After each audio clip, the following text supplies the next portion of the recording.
That your partners. I do trust my partners. I question them, they question me. And whatever that we answer that we give to each other is super transparent, and that's trust. That's the relationship. So what makes a good partnership is being able to challenge each other. Yes. Transparency. Transparency. What else? We are in this together. We got you. And you are our family. Yeah. And you alluded to something else, which I think is really important. What would you say yours And boundaries. Boundaries. How do you set those boundaries? I would say that I'm very strong and stubborn person. I focus on my food. And the food is my boundaries. No one can cross that. No one. And their territories are management, helping me grow, running this restaurant. Right. And so each one of us, we have our clear boundaries. We may cross it sometime, but the communication between each one of us, always, nothing ever, gets simmer too long. We always clear the air out. I'm very blunt and very straightforward, and I know that anything happen in Kalaya, I can turn to each one of my partners anytime, and they have my back. This episode is brought to you by Restaurant Systems Pro.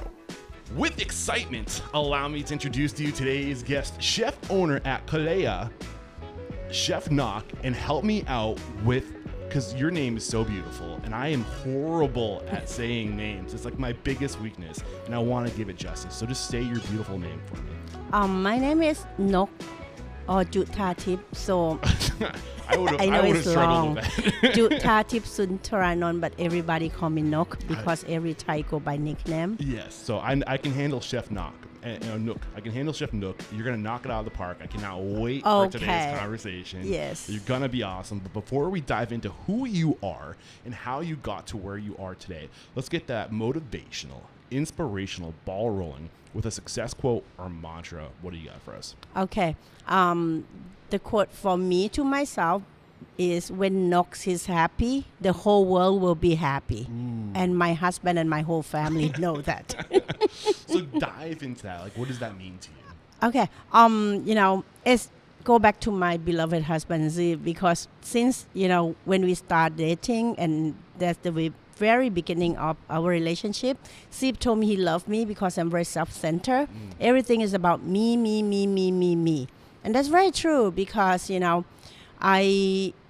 I want myself to be happy. I take care of myself first, my well-being, and then I have when I'm good, when I'm at the good spot, have a good mindset. I have the strength to do good to everyone around me. When I know I'm happy, I've been well taken care of, I want to pay it forward. I want to take care of everybody, how I've been taken care of. Yeah. And it sounds very intuitive and very natural for you to understand that you can't take care of anybody else until you've taken care of yourself. Yes. And this is a lesson that I think isn't common knowledge, but it's becoming more so. More people realize I can't lift other people up until I've lifted myself up. Yes. Yeah. You have to be strong enough. You have to have that strength in you. And that strength comes from the happiness. And happiness doesn't mean, spa or anything that money can buy. Happiness is come from within. Happiness is come from satisfaction. Happiness is, for me, my happiness is start at home, with my puppy, with my husband, with my neighbor, with myself, garden in front of my house.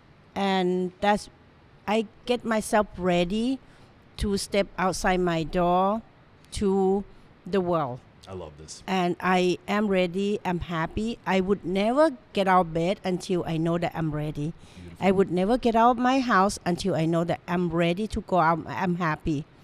And I have, positive energy to share. So before we dive into your story and how you got to where you are today, I just want to say I spent 6 months in Thailand, and listening to you talk is bringing me back to that culture. I love the culture. The people there are so warm and generous and inviting, and just the food. I have to tell you, I want to give you a compliment. When I eat Thai food in America, it's never as good as when it's in Thailand. However, when I ate your Thai food in Philadelphia, I was brought right back to Thailand. So I don't know. This is bringing back good memories for me from the get-go. But where does it make sense to start sharing your story? Like, bring us back to the beginning. Where is the beginning? Yeah. So for you, I guess, when did you start realizing your passion for food? Oh, I realized my passion for food since I was very little, because all my memories, even the vague memories of my childhood, is always evolved around food. Food is very big deal in our family, and Thailand in general, I would say. Thailand in general, especially in the south where I come from. And Where are you from? I come from Trang, Okay. the southern part of Thailand. So in Trang, because people work in rubber plantation, most of the people they will start early in the morning. So our market starts at 2 a.m. That's breakfast. Yeah. That's breakfast. I miss the markets so much. Yes. They're so beautiful. And you can find the food in, 24 hours whenever you go out. You never get hungry in Thailand. No. Yes. Yeah, And no food's matter what affordable, time of the too. day. Everyone can eat. Everyone, yes, Yeah. everybody can eat. $1, $2, you I get know. good meal. Meat on Yeah. a stick. For Yes. Sure. Yes.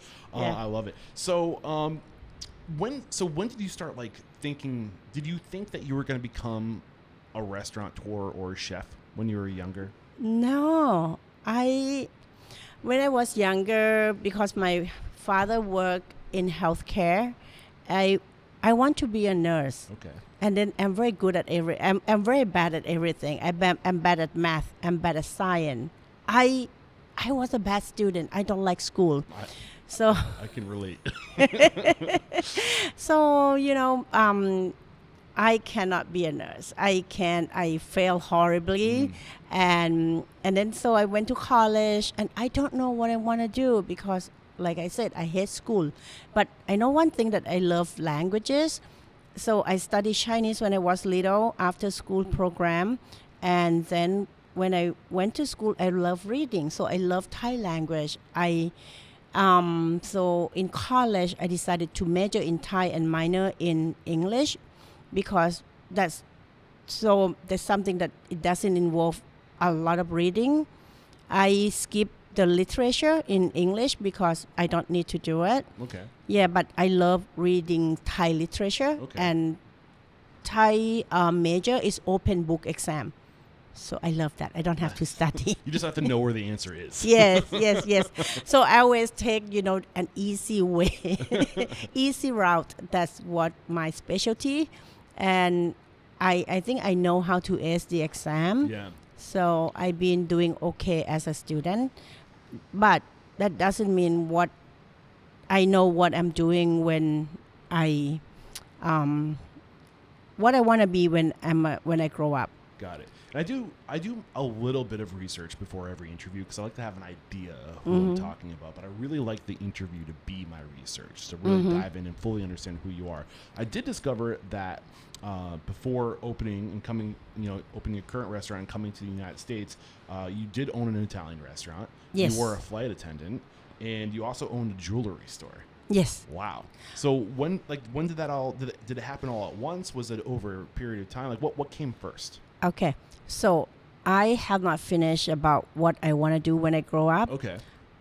I know one thing. When I grew up and watching my family struggle, I saw my mother work really hard to put food on the table for us.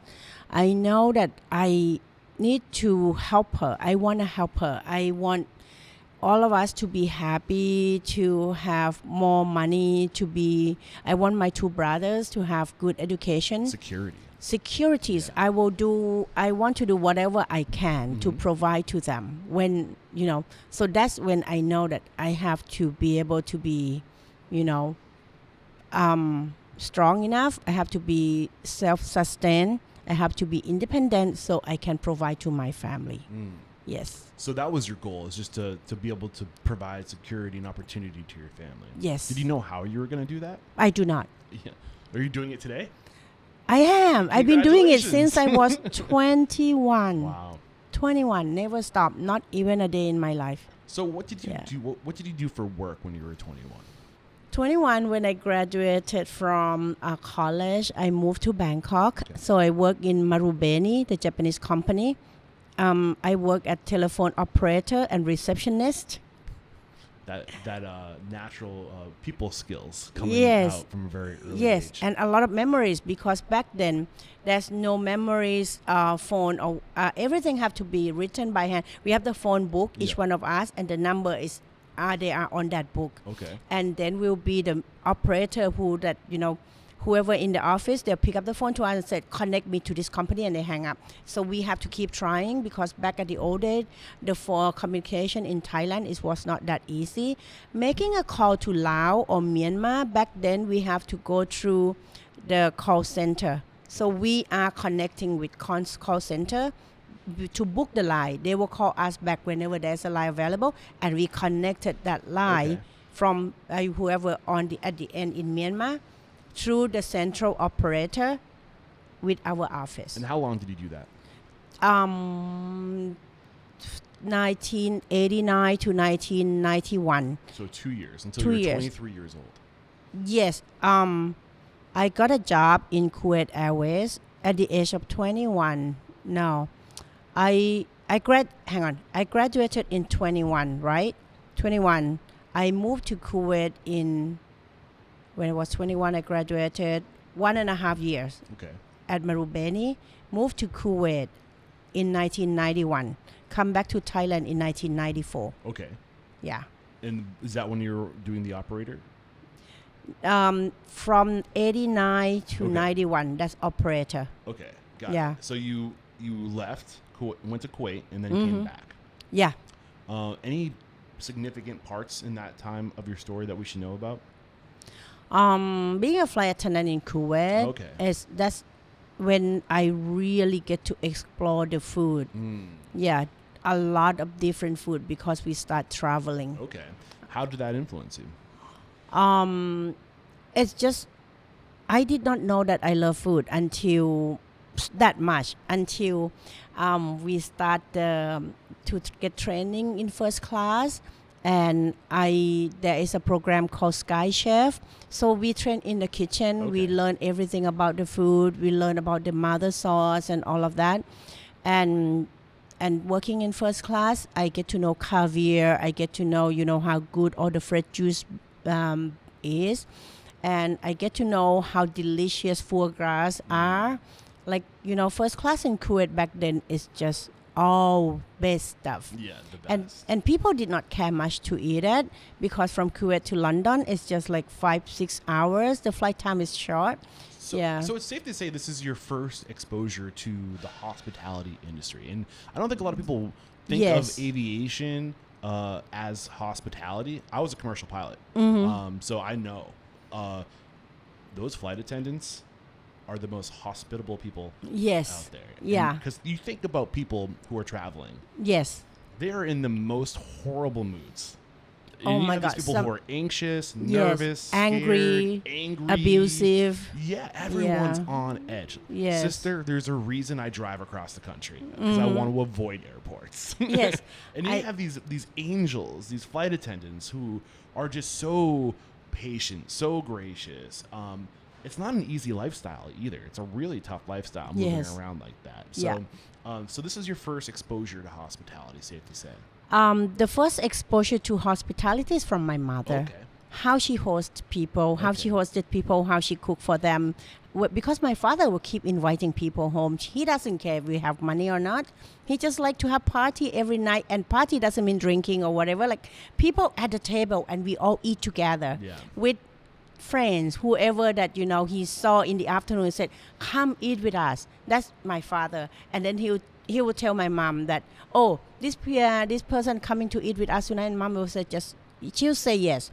And funny enough, the other day, I call my mother, and sometimes I feel like she doesn't remember much. So I try to get the memories of the old day out of her, because that's what she remember best. So I said, Mom, at the old day we don't have a lot of money, but when my father invite the guests home, why you always say yes? She was like, we're gonna eat anyway, and we always have food, so why not? And that's the hospitality. Yes, this is And- what I'm looking for. And that's what I still doing here every day at the restaurant, because I named the restaurant after my mother. And this is Trang hospitality. This is how our family are. We host people, we nourish them, we give them food, because food is basic need. And we always have plenty to share. Yeah, and that's one thing. I mean, I noticed just in my travels, not everybody in Thailand has a lot, but they always are willing to give what they do. Yes, whatever we have, we share. Yeah. Yes, Yeah. and that's community, that's hospitality, And and that- that's what Thai. And that's a lot. And you know what I'm saying? Like, I think we, Western culture, lost kind of let go of that. Yes. We forgot about what matters. The most important thing is people. Yes, And for ourselves, for our own personal need. And that's one thing that I love about Thailand, is that your culture never lost sight of that. It's always about the people. it's always about the people. Even right now, 2023, with the young generation and all of that. But when I go back home, people still the same. It's like the world stopped there. Yeah. The surrounding change, culture change, but the giving, the hospitality never change. The sense of community never change. So you said that hospitality in Thailand is about just giving what you have, right? Yes. And you're doing Sharing. Sharing. You're cooking food anyway. You might as well share. Yes. Right? What else? Like, how else does? Give me an example of how hospitality manifests and comes to light in Thailand. Another example. It's just the sincerity, because I think when the service here in America, the system is broken in the hospitality industry, restaurant, because people work for tip. So many times that the servers in the restaurant in general, we just come to check at the table, just how is everything, and they just walked away. They did not even listen about your Going answer. through the motions. They just go through the motion. They have the spiel to say, and that's what they do. And the end of the day, if they see the tip less than what they expected, 15%, it means, what did we do wrong? Right. Yeah. You may not do anything wrong, but that table might come from different culture that you Right. do not tip. Right. In Asia, people do things because they want to do it for you. They want nothing in return. You come to my restaurant, I want you to try my food. I love you to try my food. I put this on your table because I want you to try. You may not have to come back. You may not happy with my food, but I did my job. I did my part.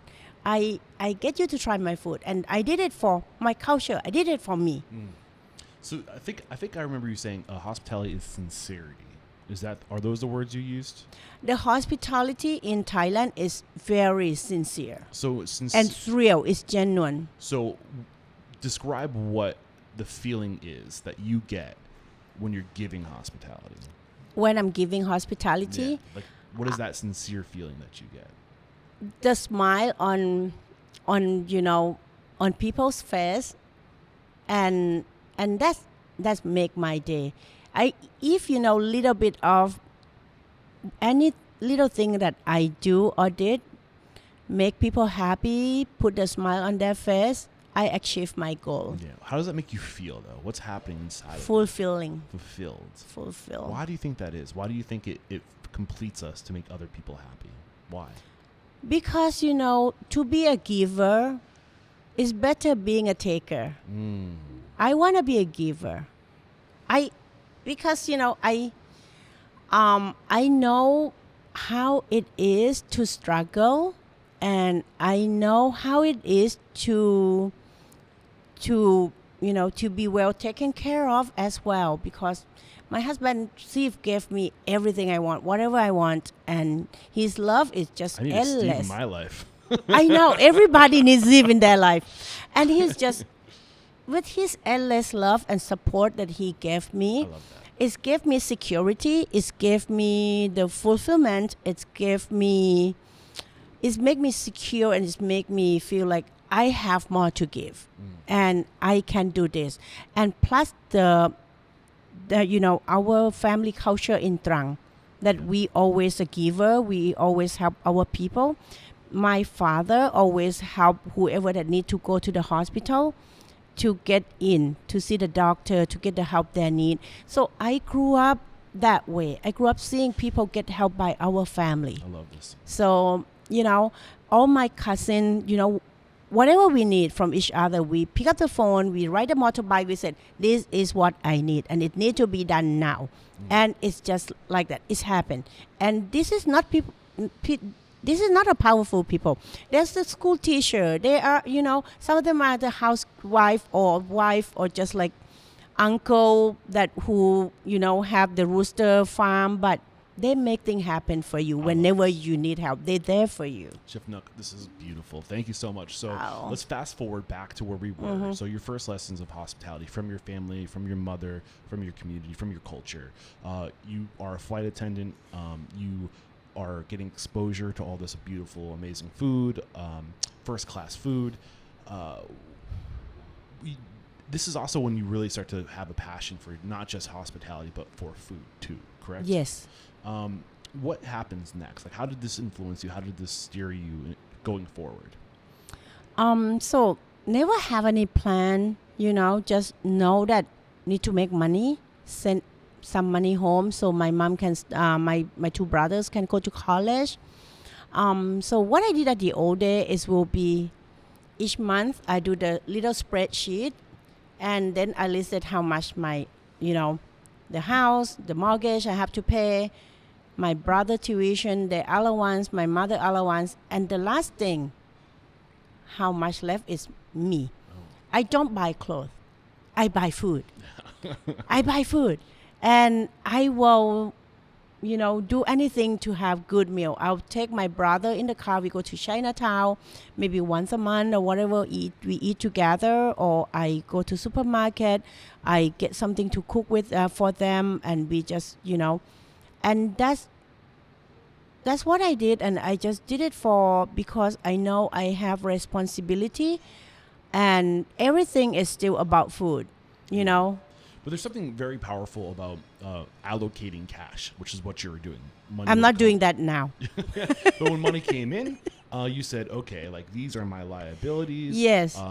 We have to put some here, some here, some here, some here. Yes. But what happens when you just have cash coming into like one account, right, is you just think you have a bunch of money. But like if you start putting it where it belongs, then Yes. you realize, okay, this is really what I have. And that's such a powerful practice. Why is that so powerful? Why is it so powerful? Because I know that, my family come first. Yeah. And then next, where is my happiness? Oh, food. So Yeah. that money is going to go to good food. Right. Yes. I love that. And I like to say cash flow determines growth, right? So when more money starts coming in, there's more. Like everything's paid. Now I have more. Yes. So now if I want to invest in something or if I want to get something, I know that like there's the money there for it. Yes. Right? Without putting yourself into trouble. No. Maybe not paying one of your bills or something. Yes. Or not having enough money for food. Right. Because I know that the house been budgeted, the mortgage been budgeted, the car been budgeted. Everybody is just like right there. Yeah. Everything is being budgeted, and the rest is that's for Now- me. And now you can focus on what matters most. Yeah, food. Yeah. So where were you going with this thought before I really broke it down? Like continue that train of thought of your evolution of where were you taking us before I kind of took you off track? I got lost here. It's okay. So you were talking about the food. You're explaining to us like how you kind of Broken it down. breaking down and make sure you could feed people and whatever was left over was your food. That's what you were saying. Like whatever money you had left, it would go towards food. Yes. I think that's the last thing you said. But Yeah. I'm not sure where you were going with that. What did you do after aviation? After flight attendant? I was a flight attendant. I moved For back how to long? Thailand, and then I joined Thai Airways. How long was that? From 1994 to 2009. Oh wow. I was a flight attendant for a very long time. 15 years. So yes, all my life I been in hospitality industry. All my life. So what were the biggest lessons you learned as a flight attendant in terms of not necessarily the food, but hospitality and how to manage people and how to control angry people, you know? Like, what did you learn about that dance with people? I learned that, we cannot make everybody happy. We cannot, but we can try our best to achieve that. As long as we can walk away from that situation and knowing that we did our best, we did whatever we could, the rest is up to them. If they're still angry, it's not our problem. But we need to, try, we need to push, we need to do whatever we can to make sure that I'm not going to regret that I did not do this. Okay. Yeah. I love that. What else? What else? For like in that situation? Yeah, like just, I mean, you're giving hospitality, you're in the air, right? But I feel like there's a lot of social skill you need to be a flight attendant. Yes. Yeah.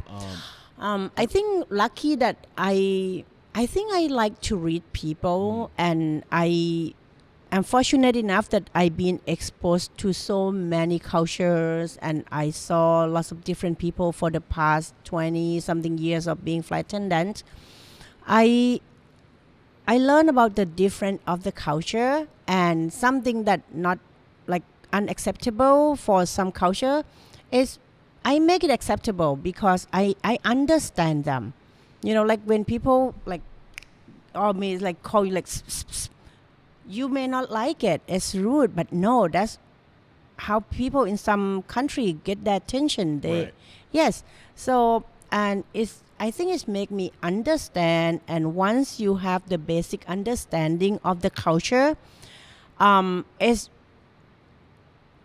make, I think I get like is broaden the way of I look at things. Yeah. Yeah.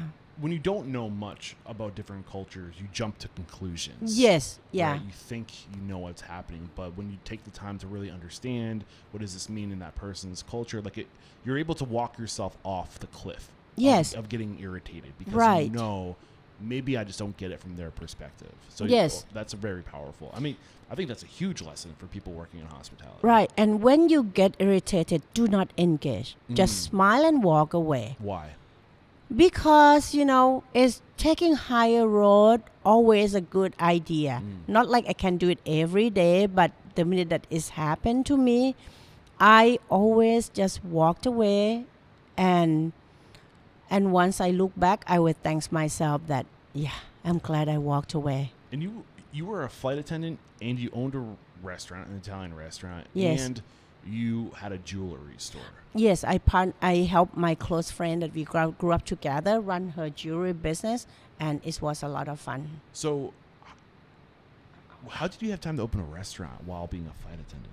Was it were you a partner? Do you have other people Yes, my ex-husband. involved? Okay. We met in his brother restaurant, and then we got married, and he decided to open his own restaurant, so I helped him. Where was this? In Bangkok, Okay. Sukhumvit 31. Okay. Yeah, I still own that building. What did you learn about owning a restaurant? This is your first exposure to owning a restaurant. Painful. What were the biggest lessons? Tell me your biggest pain The point. biggest one is you cannot trust anybody. You cannot. Even the closest person to you, you cannot.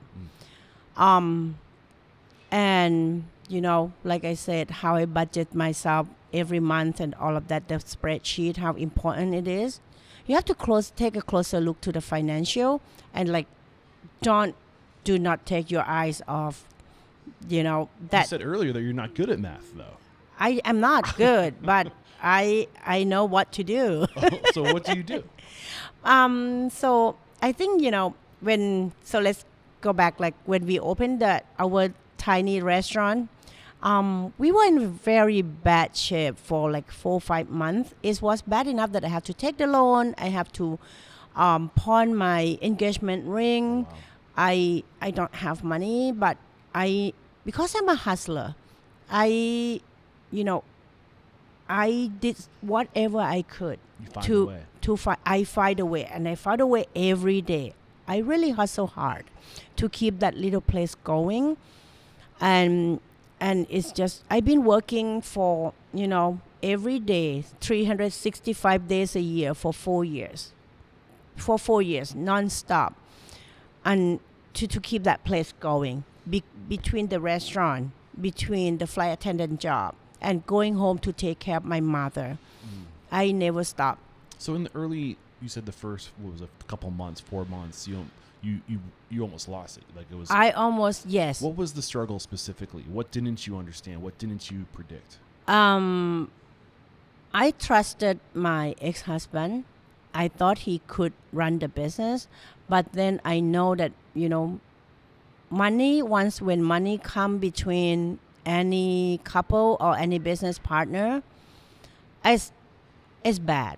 So that's when I step up and take control. Do you think that he had bad intent, or maybe just didn't know better?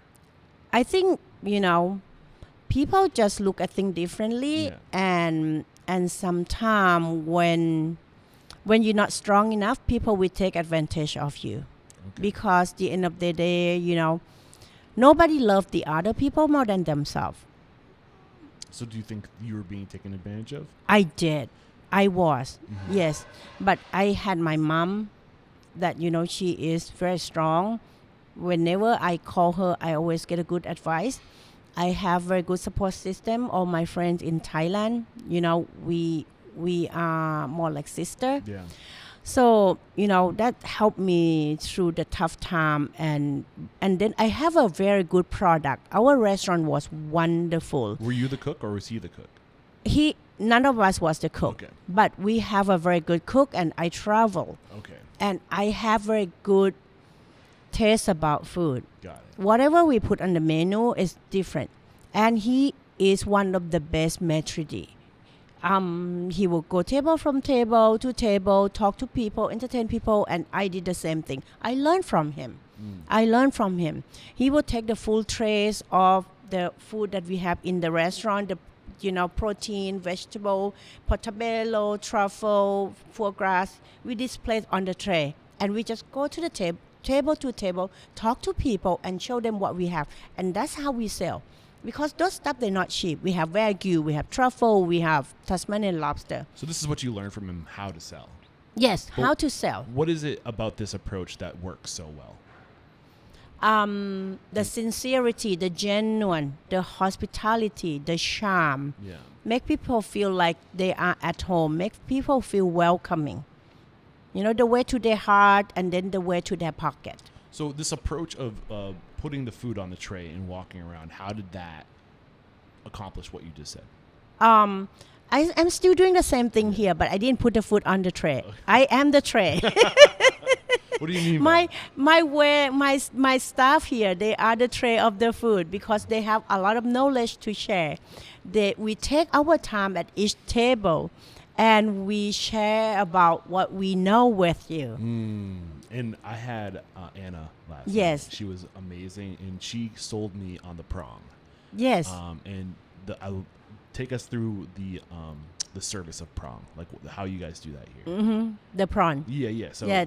what, The what- river prawn, Kung Mae Nam. Yeah. So you bring the plate over. Yes. Right? And there's a whole. See, process. it's on the tray. Yes. Yeah. So describe it, because you could describe it better.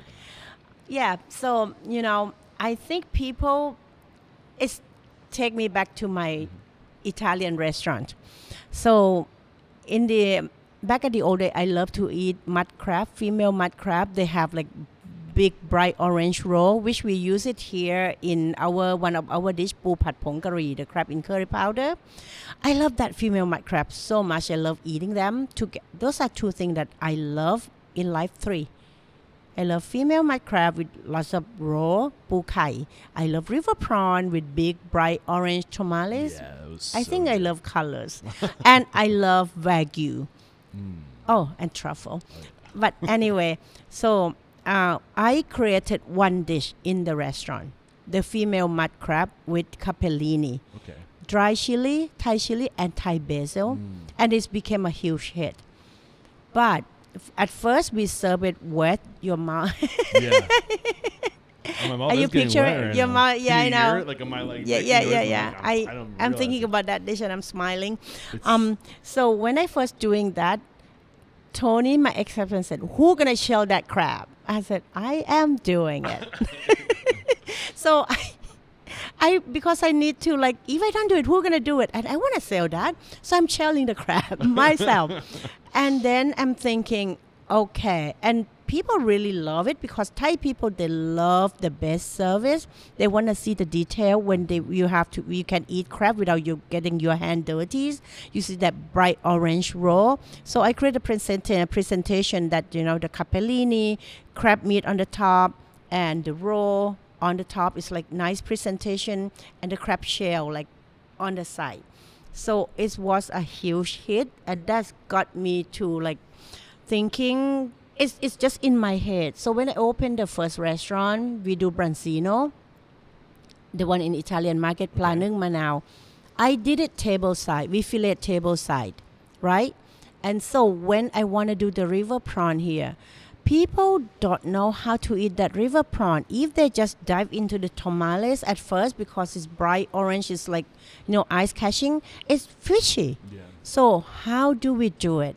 How do we get our clients to know how to eat the right way?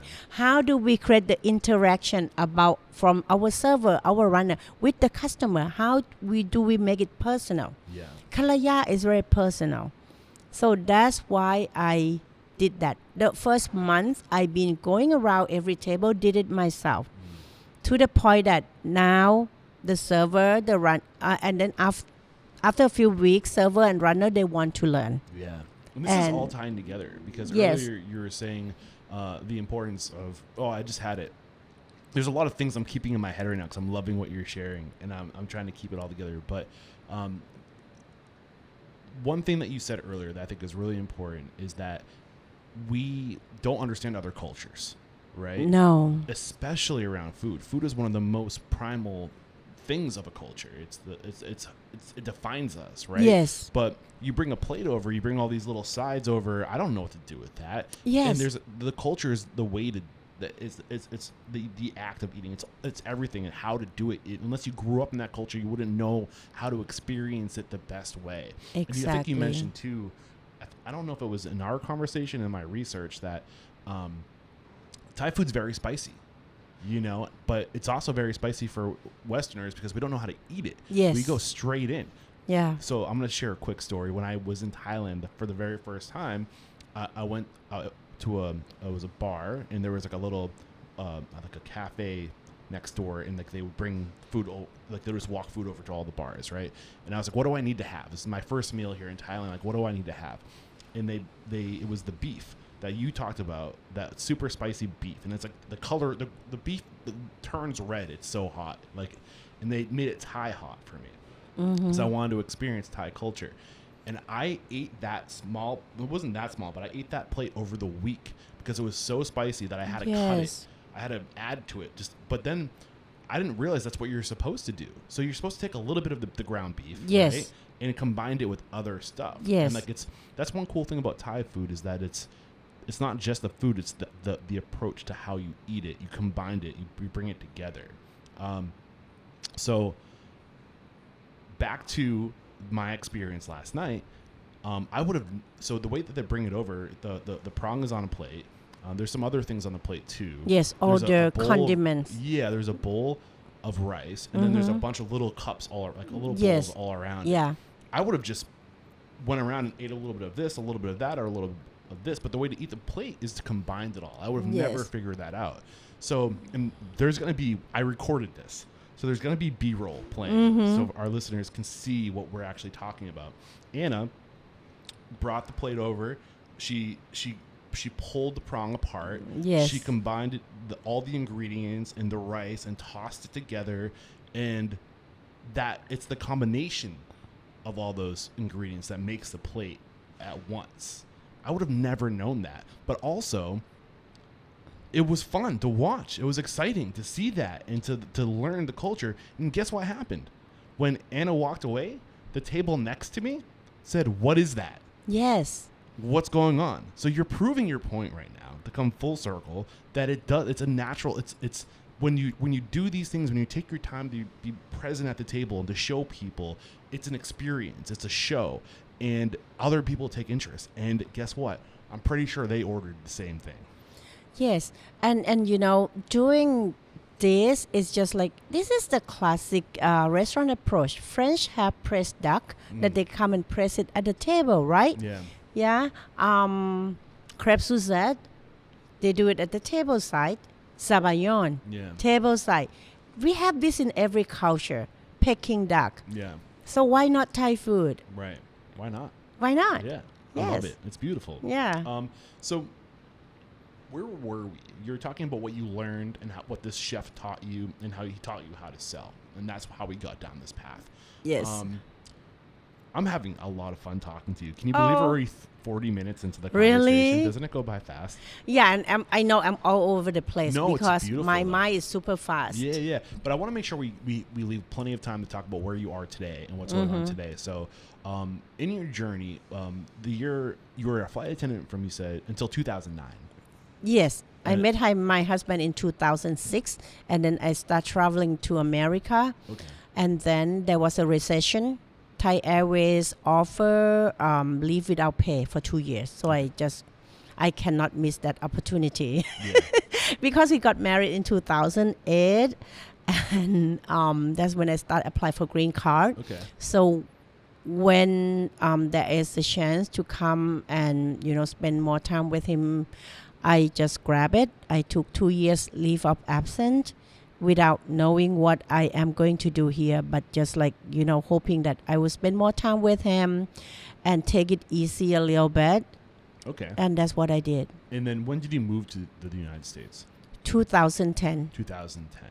And you moved to Philadelphia. I was in Philadelphia for just a few months, and then I enrolled to culinary school in New York.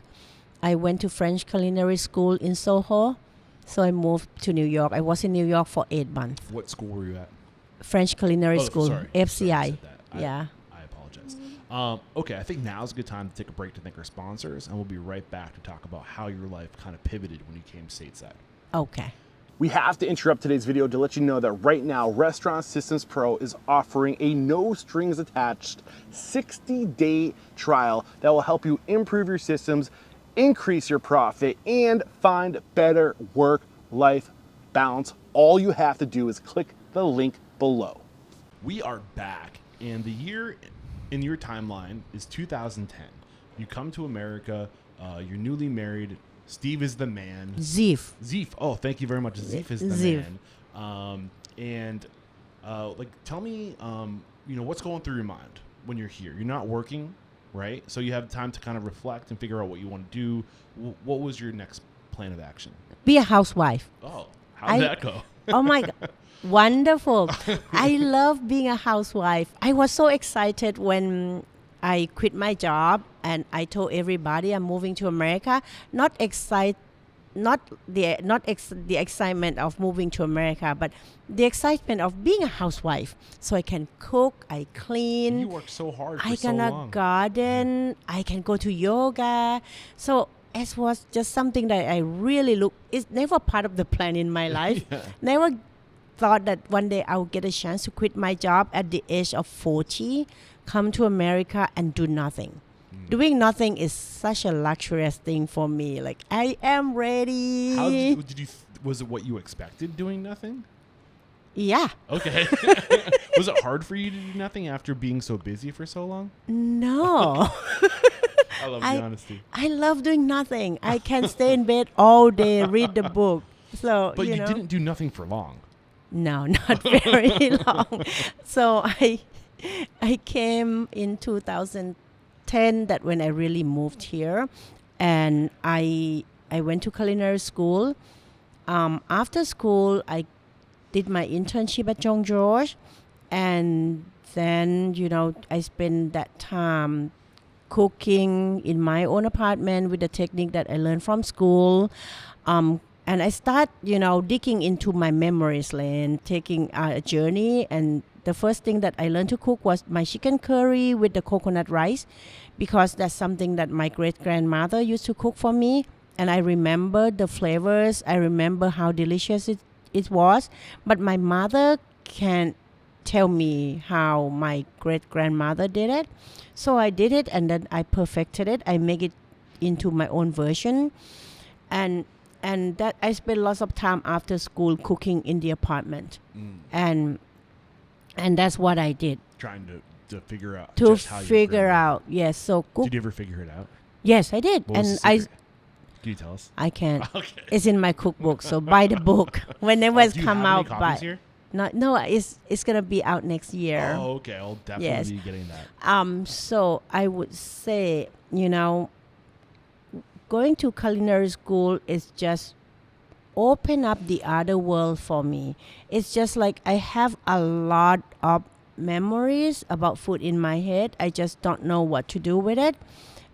And then one day, that I went to the school. Now I know where does that come from? How I could get there. If I want that, I have one dish in my head. How would I do it? How would I make it? I learned a lot from school. So the culinary school gave you the skills you needed to reverse engineer the memories. You The had. memories, yes, yeah. Why did you feel like you needed to go to culinary school? What was after? I mean, after working so hard your entire life, multiple jobs, working every day, you said for 4 years, you find Zeef and he gives you a path out of that lifestyle where you can slow down and reflect. Why did you think you needed to go to culinary school? What were you trying to prove something, or was it just for your own interest? Like, we were traveling, and I was watching Julia vs. Julia yeah, on the plane, and I turned to Steve and said, I'm going to culinary school. I know what to do when I quit my job. And Steve was like, okay. So when we came back to New York, he took me to, to see the school, and I enrolled. yeah. And it's supposed to be a hobby. It's supposed to be just like Those were me ease myself into the retirement life.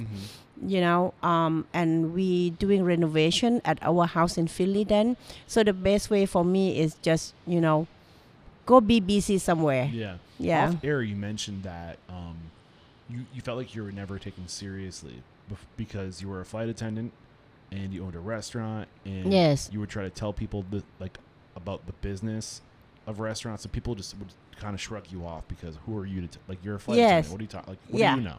Yes. So did you think that by going to culinary school, people would take you more seriously? No. Okay. So I just want to do it, and the thing is, I never have a feeling that I have to prove myself to anyone. I'm good enough. I always tell myself that I'm good enough. For today, I'm good enough, and I can do better tomorrow. I don't have that insecurity that I have to prove myself because I'm a female, I'm Asian. I don't have that feeling. I look at myself as one individual who is gifted, who is talented, and who have the strong will to pursue her dream. That's me. Yeah, has that always been you? always. Very persistent. What do you have for people who maybe are listening to this and they're like, that's not me. I need to be more like Nuck. How do you become more like Nuck? You cannot be me, and I cannot be you. Be yourself. Be yourself. Be kind to yourself. Be persistent. Nothing come easy, but if you take every day by day, one day at a time, one thing at a time, think by the end of the day, think about what you did today. What is good, what is bad, what you can do better, what you would never do again about what you did today. And that's what I did. That's what I've been doing that every day before I go to bed. And in the morning, I woke up, I told myself in the morning, what am I going to do today? What I said yesterday that made me regret, I would never do that again. How would I do better? And that's my mantra, my morning mantra before I get out of bed. I love that. Yeah. So you opened Kalaya in 2000. Kalaya. Kalaya. I'm so sorry. I will never say it as amazing. I'll try to be better though. Kalaya. Did I do it better that time? It's okay. You pass. Okay. Thank you. I am not getting hired here. That's for sure. So you opened in 2019, correct? 2019, yes, April 10, 2019. And you graduate culinary school in 2010, 2011? 2011, May 2011. And you worked for John George? I was intern for John George. Okay. Nukatin. So much. So what?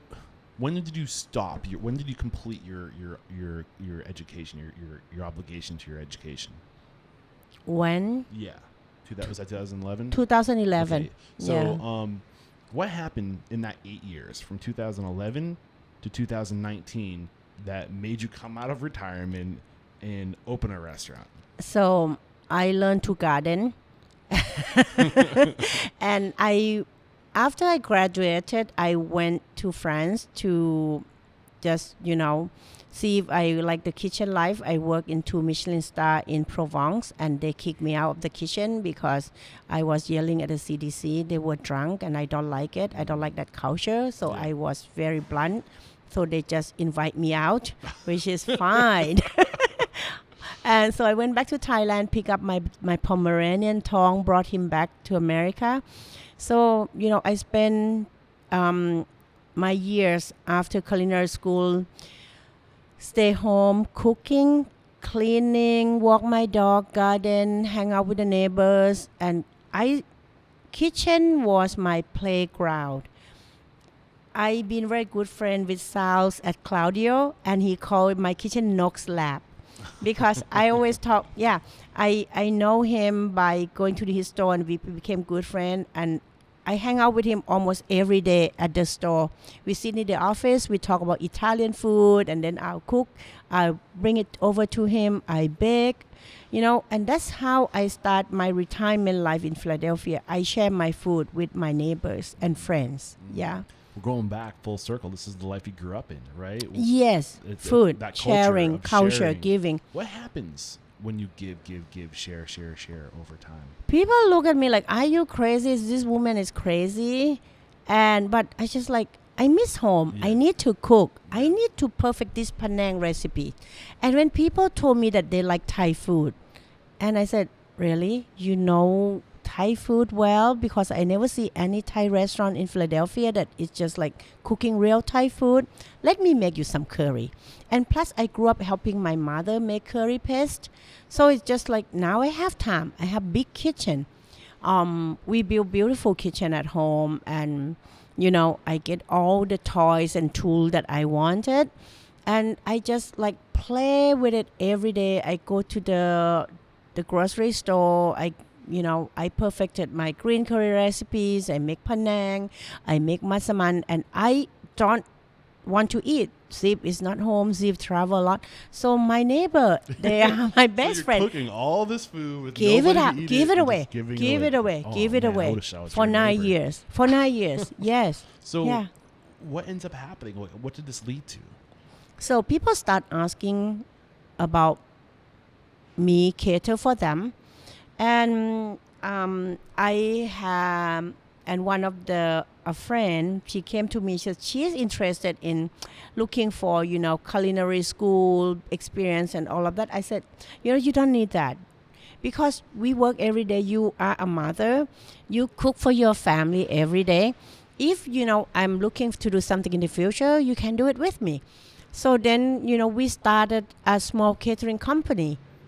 Yes, called NH Cook, Nook and Hester. Okay. Yes, and we cater. What year was that? How much before opening? How much before? I think it's probably about 2015, Okay. between 15 to 18. Okay. Yeah. And this was just for fun.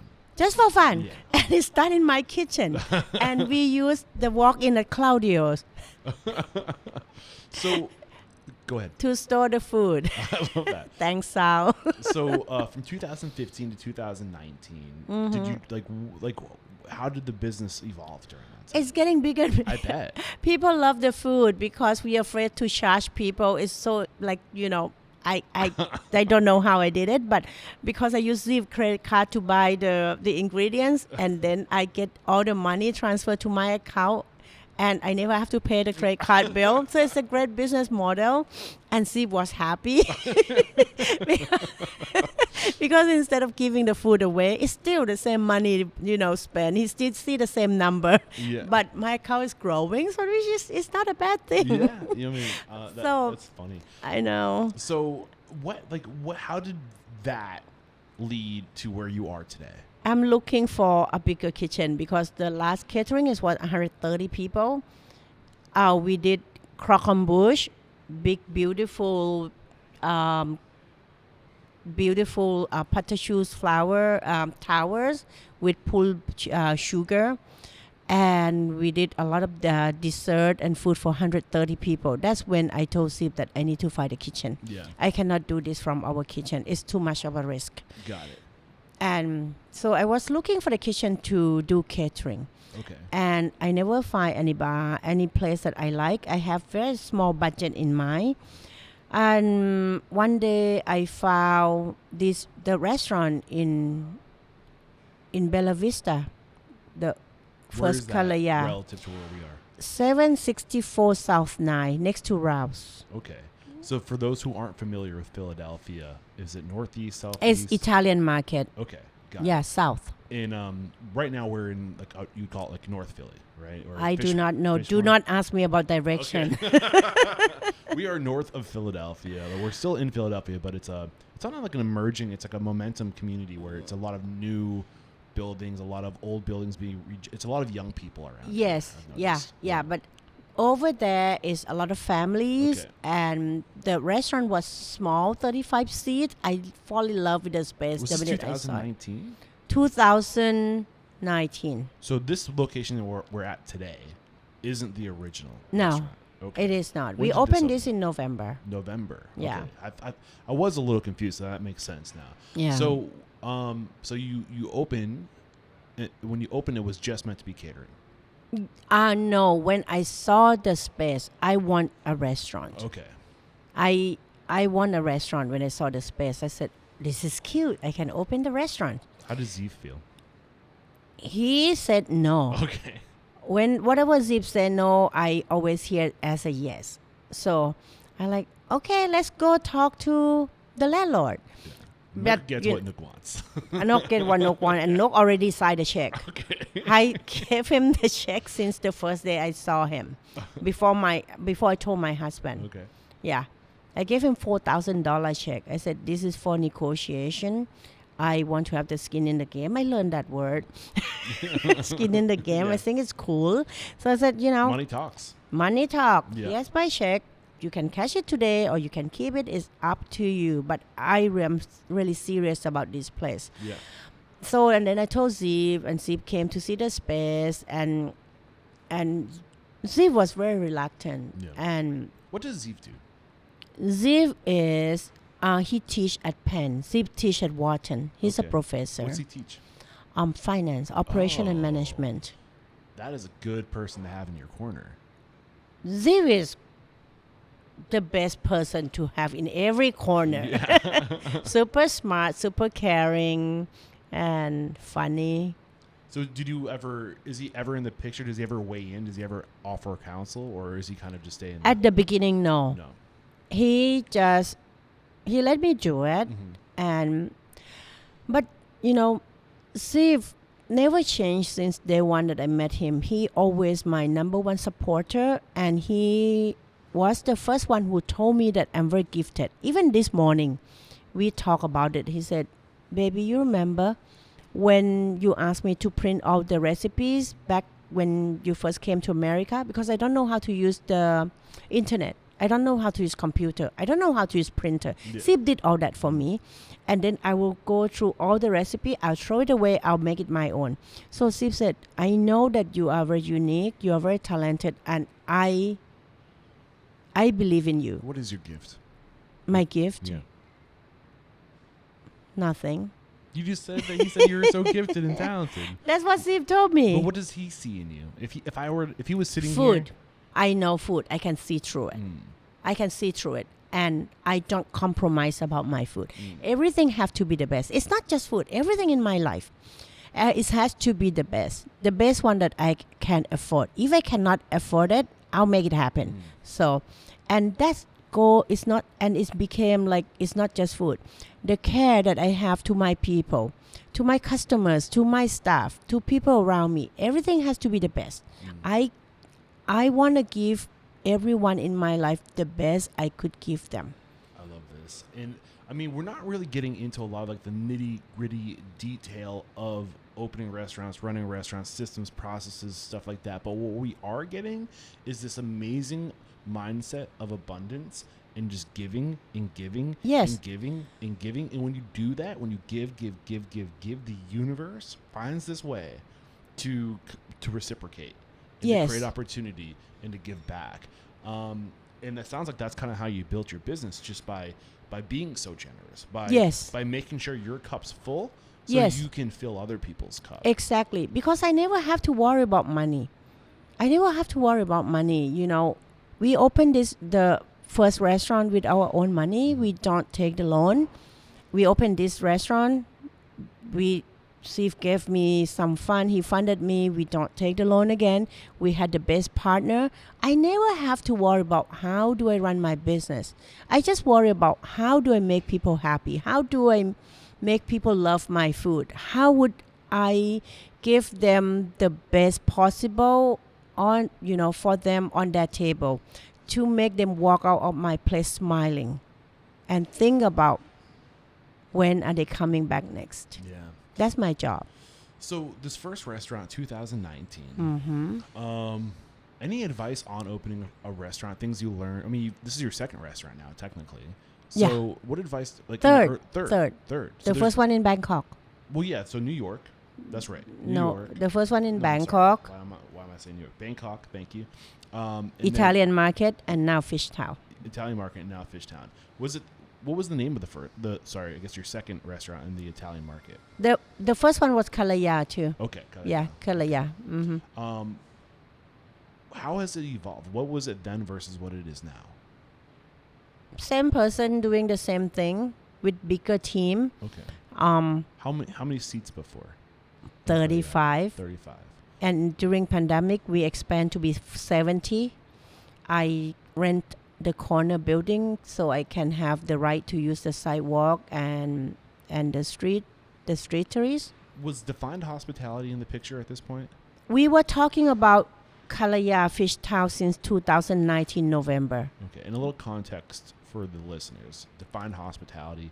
I had Al Lucas and Greg Root on the show. They were amazing guests. When did you first cross paths with them? I know Greg since I came to America to be with Zeeb. Was he one of your neighbors? No, Greg worked at Pod and Zeeb teach at Wharton. So Zeeb adored Greg. Okay. And Greg saw my restaurant in Bangkok. He went to my Italian restaurant when he took the trip to Thailand. Is it still in business? No, it's French now. I still own the building. And they serve one of the best homemade French food in Bangkok. So I know Greg since then. And there were one night that I came to Hungry Pigeon to pick up chocolate cake for Zeev. And that evening, Roland, Greg, and Nick came out of the restaurant. And I say hi to them. I said, hey, what are you guys doing here? And I was joking to Greg about, do you want to fund me? I want to open a restaurant. He said, how many seats? I said, 35. He said, too small. I said, I want to serve Thai food, authentic Thai food, and it's going to be small, it's going to be personal. He said, no, we're opening the restaurant in the hotel. I said, okay, you'll be regret. And then I walked away. Back then, trust me, I don't even have any ideas I'm going to open the restaurant. I just, I was kidding with them. I just, being playful with Greg and Nick. And I did not even know Roland then. Yeah, and then when I started to open the restaurant, Greg Root which was my number one supporter beside my husband. He helped me. He just gave me all the advice. What advice did he give you? What was the most significant advice? It's just anything that I need. It's countless. Anytime I have trouble looking for something, finding the advice, I call Greg, and Greg will be there for me, like instantaneously. Greg show up. Give me an example, a pain point, a struggle you faced that led to you calling Greg. Before I opened the restaurant, after the shop opening, my partner then left, Oh man. but she came back. Okay. And I was determined that this restaurant need to be Why open. did she walk? Can you say? Okay. Yeah. I can respect that. But I was determined that this restaurant need to be open no matter what. I called Greg. Greg came. I remember Amalia was so tiny then. His daughter, she was wearing sunglasses, very sad. Oh, she's so cute. She is adorable. She is. His son is Yes. beautiful too. And he just, he hold my hand and he just make sure that this place can open no matter what. Yeah, but luckily that she came, the former partners came back and we can get that open. So what advice did he give you in that moment when you reached out to him? He just like, hey, we got you. And that's what Greg always said. I got you. Yeah. We got you. Yeah. No matter what happens, Greg would say, hey, we got you. Is there a specific story you can think of when you reached out to him for when you needed an answer, where you didn't know about something and you needed an answer? What was the challenge and what was the answer he gave you? So whenever I look for the person, like I look for the people, the person who can help me to get the health inspection and all of that, the food safety consulting. So he knew. He knew people. He connect me to the right people. He gave me good reference, and yeah. I think you mentioned it, but when did you first come across Greg? What was the first time you met him? 2007 But how did you meet him? at Pot. What is Pot? Pot is the restaurant in University City, Is that one Steven of his Star. restaurants? Oh, Steven Star. That's Thank Greg you, worked there as that's a right. manager. Thank you. Yeah. I should know this. I interviewed Greg, but it Yeah. was a few months ago, and I talked to a lot of people. I see. Yeah, Greg Root. That's right. So you were a guest at Pot. Yes, Okay. because Zeb was a guest too. Got it. And then, and we became friends. Got it. Yeah.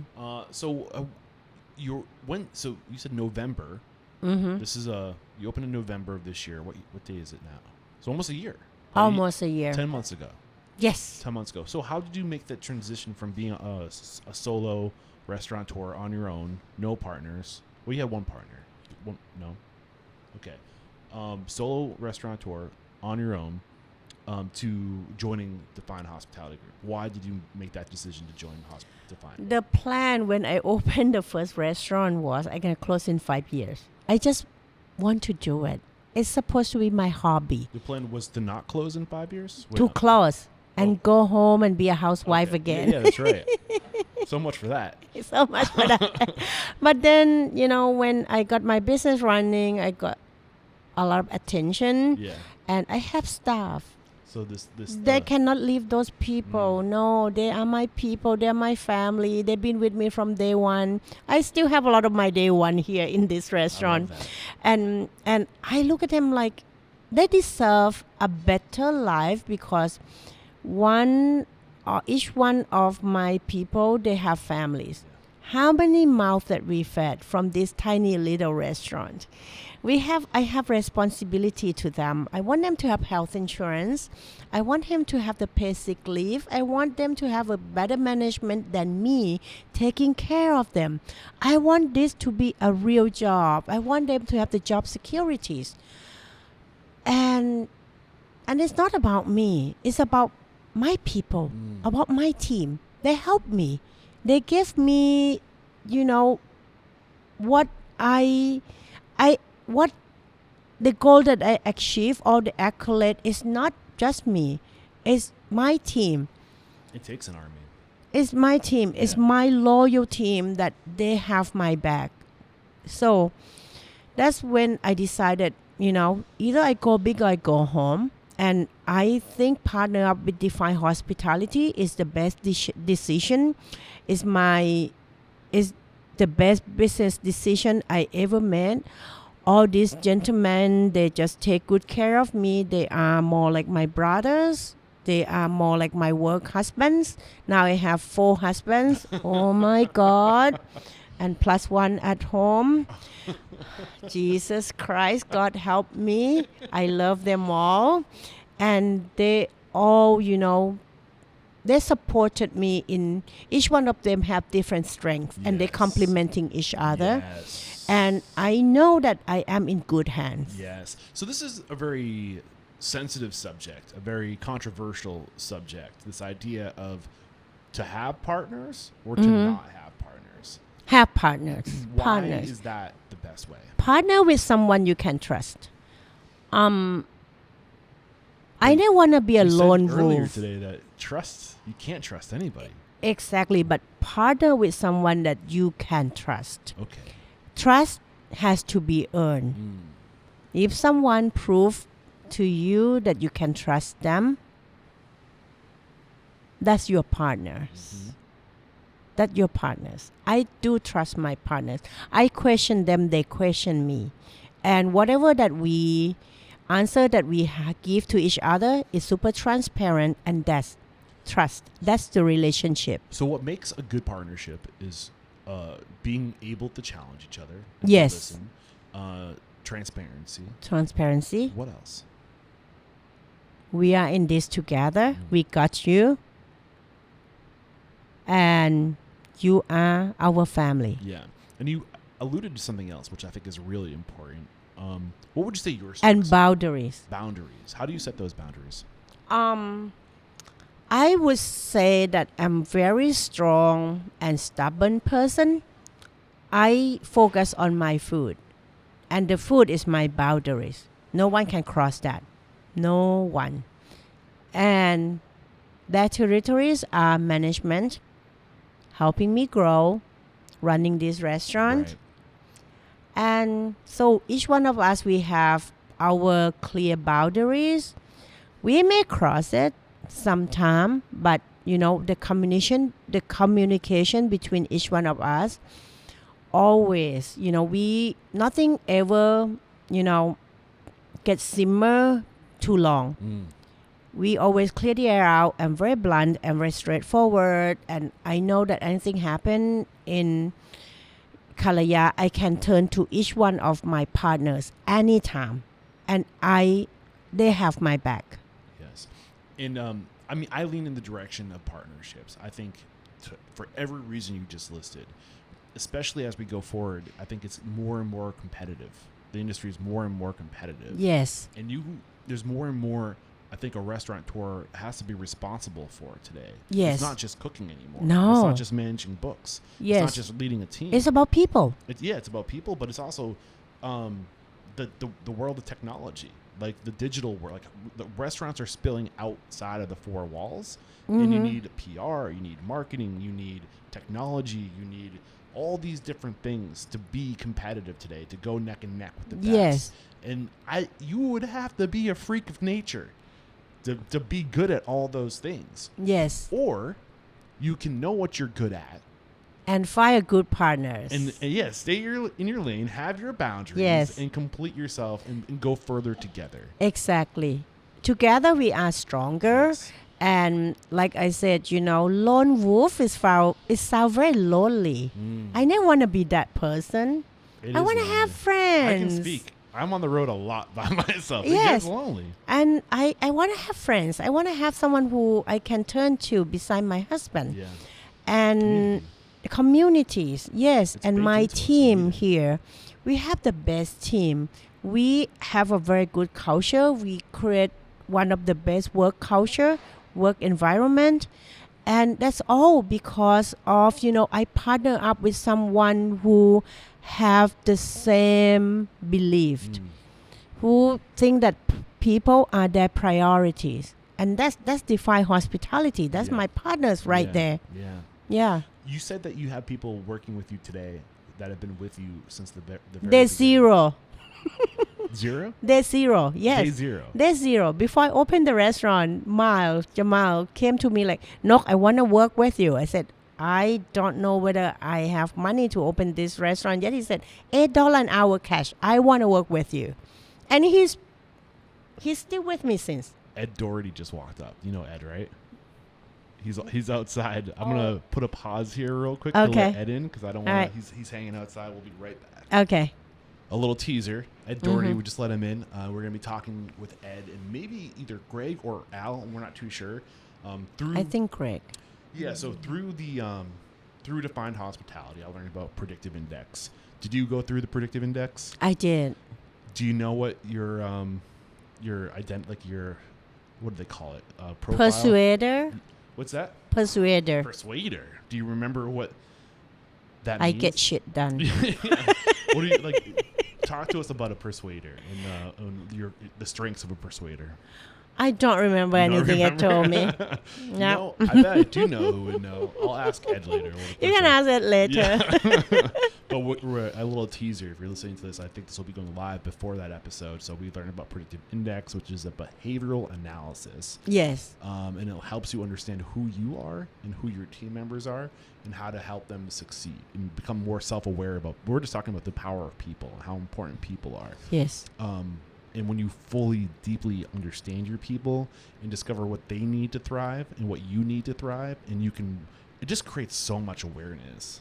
I know that's not your strength. Your food. No. So I won't make you go any deeper. I'm the into persuader. that. Persuader. But you can't speak to that strength. How do you persuade people? How do you?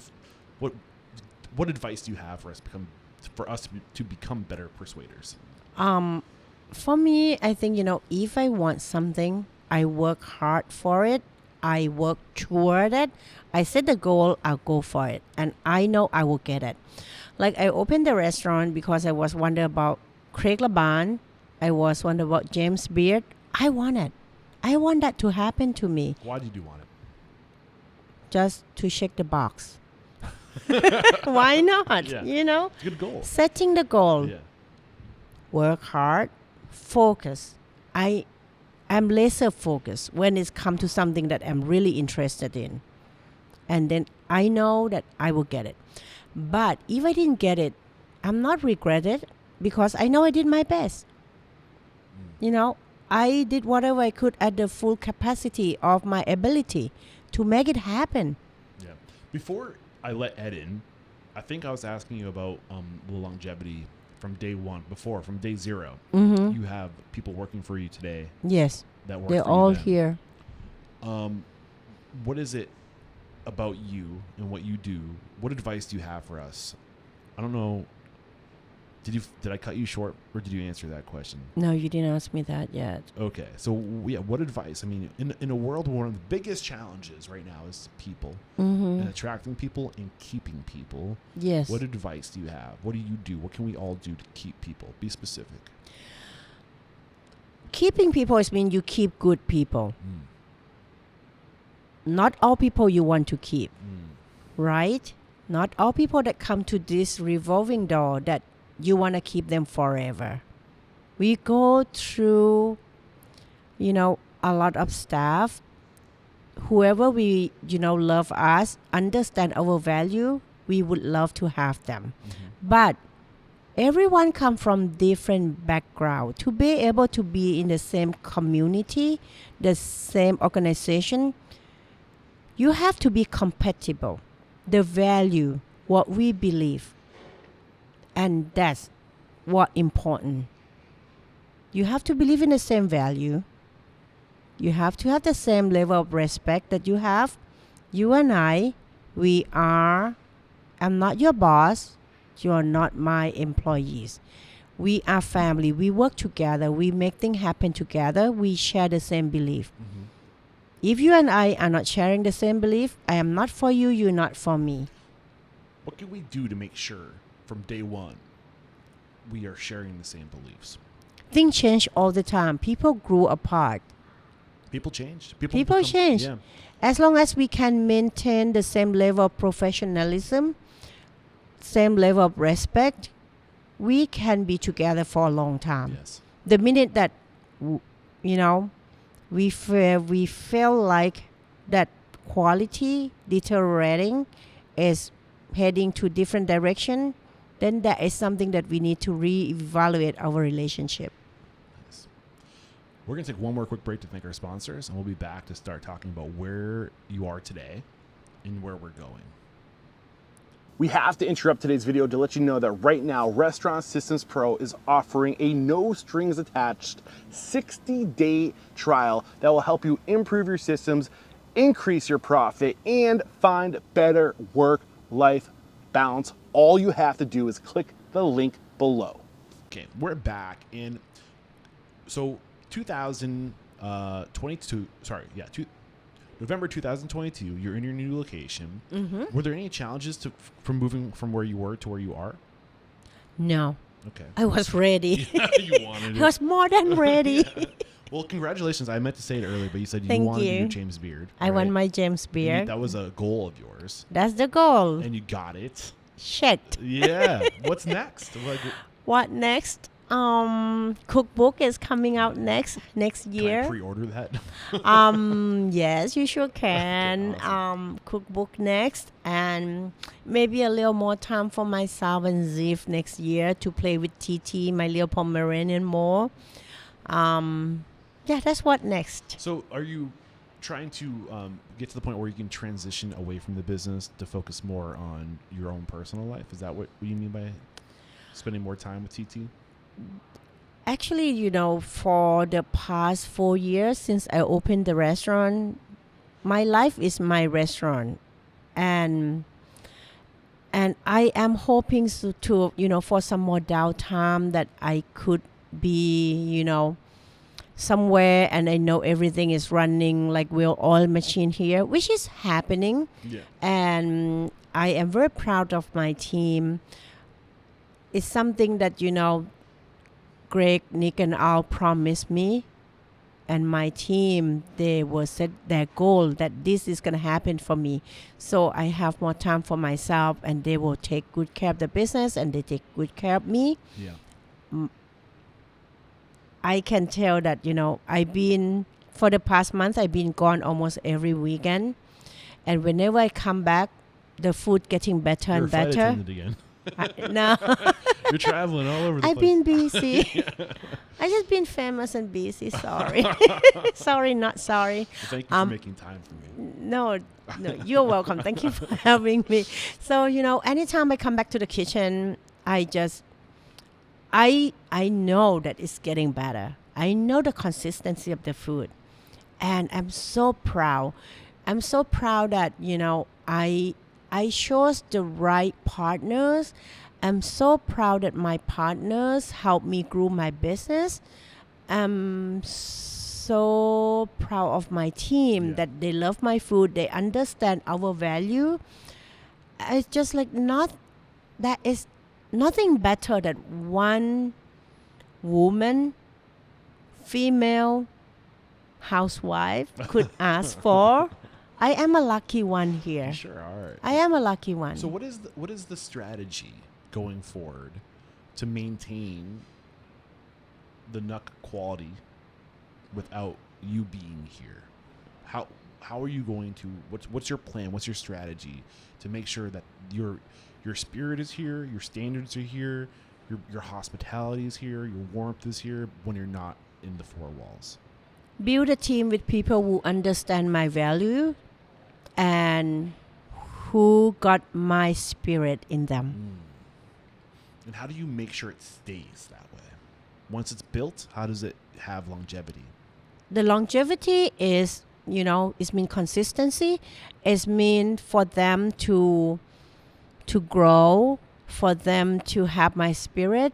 It's mean also that I will have to be consistent with myself in terms of quality control, in terms of me knowing who I am, and just keep doing what I'm doing and know my value. I would never too big or too famous to be in my restaurant.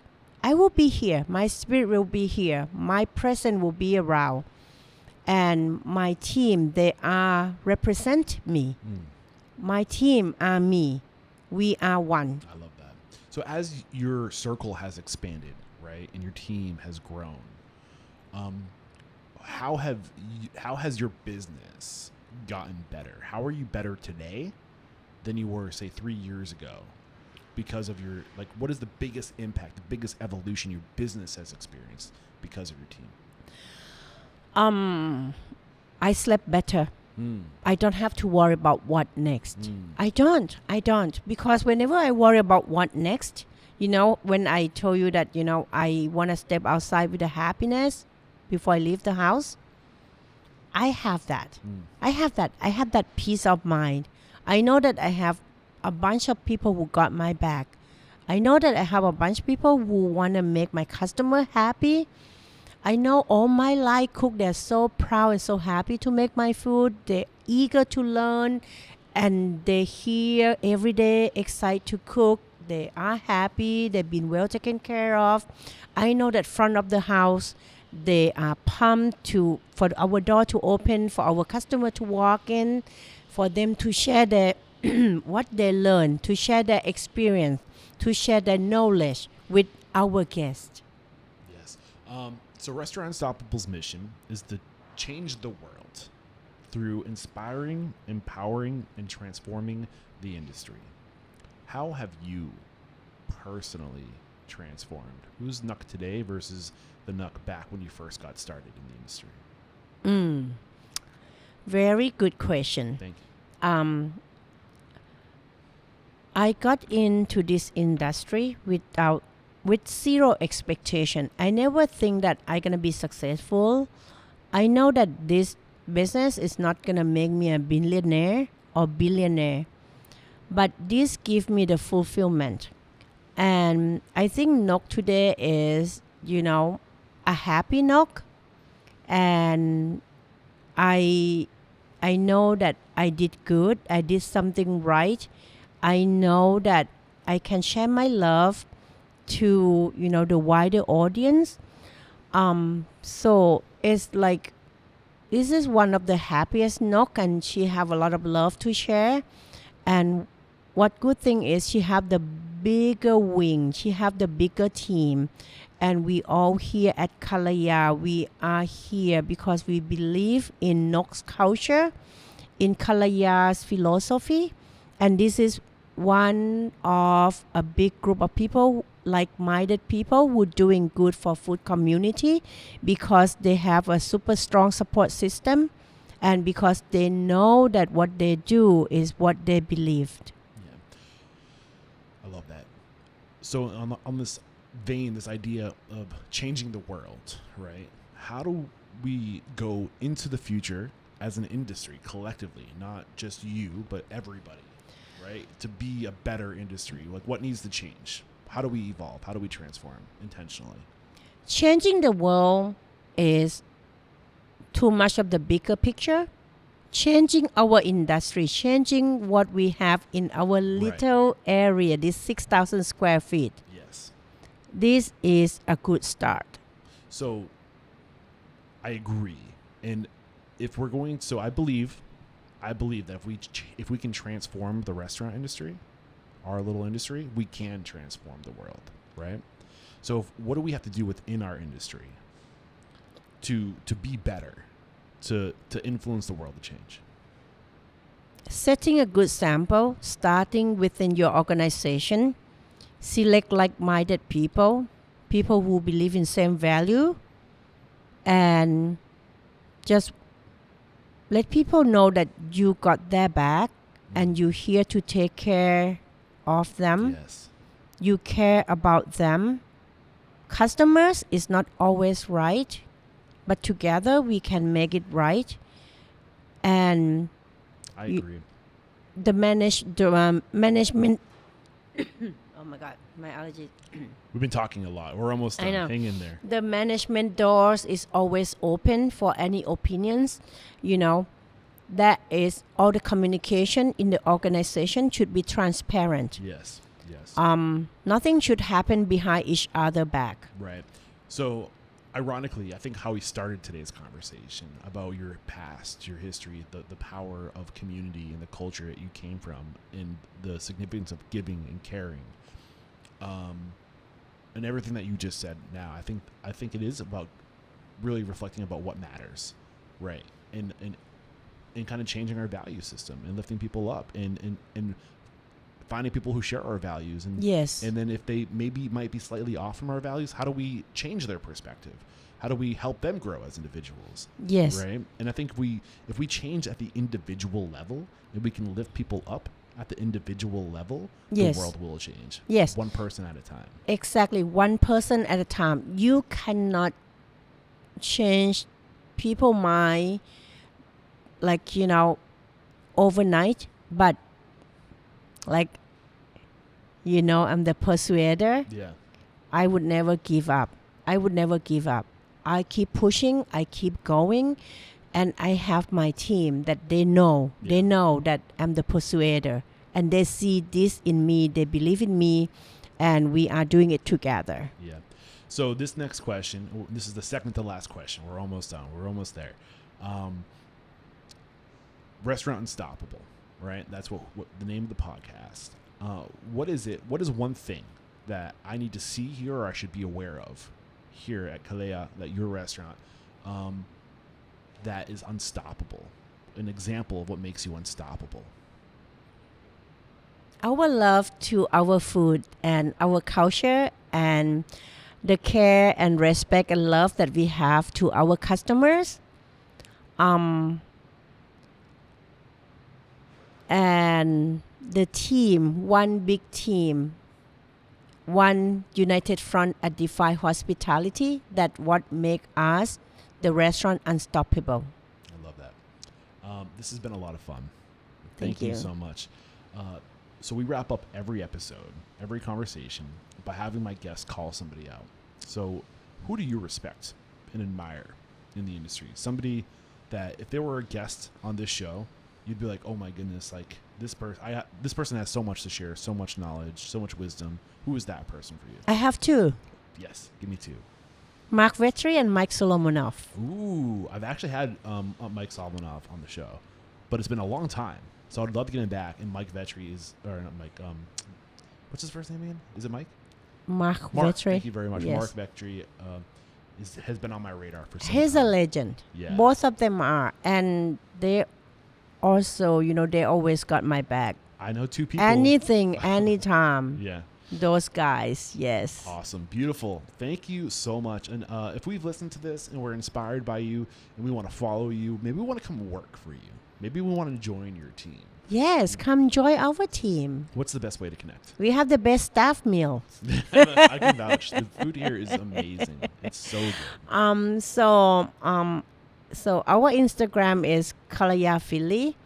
My personal Instagram is Kunok. And if you want to join our team, just visit our website or stop by. And that's Kalaya. YA, Kalaya Philly. Yes, beautiful. This has been so much fun, Chef Nook. Thank you. And this is where I say thank you so much. And there is no questioning. You are unstoppable. Thank you. Thank you. Cheers.